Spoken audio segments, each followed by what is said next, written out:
Hello, everybody. My name is Diana, and I'm here to present quite a peculiar question. Is Sofia a sad city? And what is the relationship between what we see and how we feel? So we've been asking this question quite a lot. In fact, we have reached over 70,000 people in Bulgaria in the course of the last 4 years.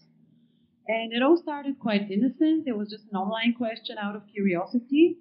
But soon enough, it turned into an official survey with over 4,000 respondents.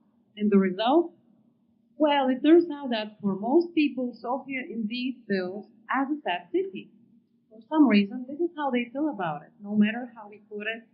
Even when we gave them the option to expand and explain why it's that, they would still think over 65% of them, they would believe that Sofia is a sad city. And now you may wonder, okay, but who are we to ask, and what does it matter anyway? Well, we are a collective of visual artists like myself and social scientists, and we're honestly just a bunch of people with curious minds and a lot of questions. We like to collect stories in order to feel and to understand how the world around us works. So, with this in mind, we have decided to expand our research, and as we did, we started wondering, okay, but is this data that we've gathered really valid statistically? And it turned out that yes, it was, because we have met most of the quantitative criteria, all of the numbers questions, and also the numbers of our respondents are exceeding with 4 times the average number of respondents of social researchers in Bulgaria. But there was a layer to it that the sociology couldn't really grasp, and it was related to the emotionality of the respondents. That's why it was really important for us to also ask them questions such as, what makes you happy? What was the last thing that moved you to tears? And do you believe in love from first sight? You'll see it here. And this is important because we need to be aware of the connection between how we perceive visually and our emotional state. These things are interconnected. They function together. They are in constant conversation with each other between our brain, our body, and our environment. And very often it happens on a subconscious level, but still it is there. And from this realization, we realized that this is not an easy task, and we have decided to create our Visual Research Center. What we do there is we try to create tools and educational programs that help people explore the world visually through a visual point of view and be able to ask all of the questions that on an emotional level we would rather ignore because they feel uncomfortable and discomfortable. So I'll present you here some of our initiatives. For example, this is Sofia's Street Wisdom. Here's a visual collection of the voice of the city. What is the city trying to tell us? If you look around, the messages are out there. They're everywhere. Sometimes they're screaming, and sometimes it feels like a little whisper, but we need to be aware of that. And then again, we have Sofia Street Fonts, which is another initiative of ours. It is like a visual archive of the fonts and the logos that are present in our time. But then again, what does the city say about itself? By the way, that the public spaces like this look like, because these are buildings and logos that are being demolished. They might not be around anytime soon.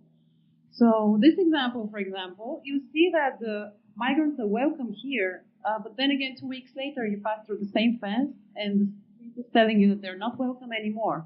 What we'll do is not only we'll observe this and picture this, but we'll go and meet them. We'll speak to them and try to understand how they feel about it. How do they feel in this environment? And with all of that in mind, let's get back to the big question. What makes a person happy after all in the city, and how are we supposed to make sense of this madness of time that we live in, right? Well, we believe that this is possible through a series of observation tools that we have to develop within ourselves. We have to be aware the way that it works. Our emotions are connected with what we see and how we perceive it. It's just like that. And it works the other way around as well. The way that we feel is strongly influenced by everything we see around. And then again, the environment, everything we see in the city affects us on an emotional level. It's just how it is. So I would like to invite you to think of the city as a living organism, as a system that is constantly growing. It has its own problems, own emotional identity and moral crisis all the time. And the cues are out there. We just need to learn how to observe beyond our emotions. Not ignore them, register them, but when something feels uncomfortable, we'd rather want to take a closer look, take a second look, and ask the question, why is it like that, right? And I would like to finish with an example from photography because I am one myself.